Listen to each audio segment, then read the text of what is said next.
China, an immense and vibrant country, at once ancient and enduring, an ever-changing tapestry of history and culture spanning 5,000 years. Welcome to 21st century Shanghai.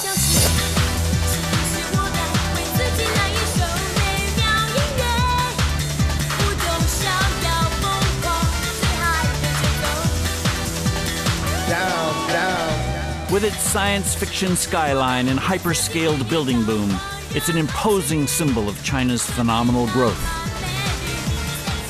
It's glorious to be rich is the party's new directive. A new middle class is creating a surge of wealth. A surge that is leaving millions behind. 20% of the world's population calls it home. China enjoys the third largest economy in the world and is poised to soon place second. You know very well how important China is and how essential it is that we have a positive, cooperative relationship. The China-US relations have come a long way in the past 30 years.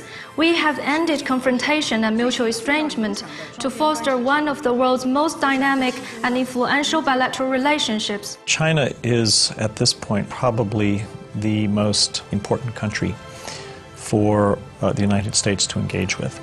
Today, in our own current economic crisis, it's pretty clear that, in fact, we have to partner with China. Changing with really remarkable speed. If you look at the chart at the top here, you'll see that in 2025, these Goldman Sachs projections suggest that the Chinese economy will be almost the same size as the American economy. And if you look at the chart for 2050, it's projected that the Chinese economy will be twice the size of the American economy, and the Indian economy will be almost the same size as the American economy. And we should bear in mind here that these projections were drawn up before the Western financial crisis. A couple of weeks ago, I was looking at the latest projection by BNP Paribas for when China will have a larger economy than the United States. Goldman Sachs projected 2027. The post-crisis projection is 2020. That's just a decade away. China is going to change the world in two fundamental respects. With China. U.S. trade with China in this century has skyrocketed, and our future business leaders will need to be prepared. In order to compete in a global market, you need workers to understand not only language, but also the custom and tradition, the history of that country. Becoming globally competent is not only appreciating other people's good food, it's about learning to ask questions that will inform us about the world's problems and about how we can work together to solve them. We can learn a lot from other cultures. We ought to build into our education system some dramatic changes. First of all, our students, when compared to students around the world, don't have the kinds of language skills that the rest of the world have. We've become somewhat complacent about our need to understand other languages. But in fact, there are more people in the world who speak Mandarin Chinese than speak English. Chinese is an official language of the United Nations and is the most widely spoken first language in the world. Yet, only 4% of total enrollment in foreign language programs in the U.S. is in Chinese. Studying a language does something magical. It opens the mind, and it allows them to understand and embrace differences. If you just stay, English, then you're sort of confining yourself in your character. But if you learn a whole nother language, then you won't feed into stereotypes, and you'll be able to understand what is going on outside, your country, outside your world. means my name is Karsten, and one day if I want to be if I want to go work in China, I can translate with the people and understand what they're saying.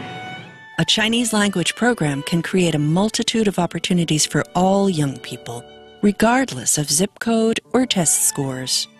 Don't think of this as just for your elite kids. This is for everyone. Any child, any socioeconomic background, and what a gift. It's something as small as just one language course can actually radically just alter the whole path of your life. Taking Chinese has opened so many doors, so many opportunities that have been given to me just because of this one language, and I think it's just amazing. The world is always becoming a more global place, and having to learn another language, and the language of like the next biggest country, the new rising power, it's going to be a really helpful skill to be able to communicate with. That was Paige Black's mother's thinking 6 years ago. Our goal was to make it so that she could go internationally and she would have doors open to her that wouldn't have been open if she could only speak English. If I ever go to China, then I'll be able to speak Chinese to them. One great benefit out of learning Chinese is learning how to learn. And if you get that, it transfers to every discipline. Infusing Chinese language and culture throughout existing curricula offers a profound way to engage, enlighten, and educate the leaders of tomorrow as they prepare for a shared future. You can build international content into reading, into science. If we get more of our young people thinking broadly about their role in the world, then we will have moved this country forward in a big way. Students today really need to know the world. And that kind of understanding, I think, brings not only prosperity to the world, but also peace to the world.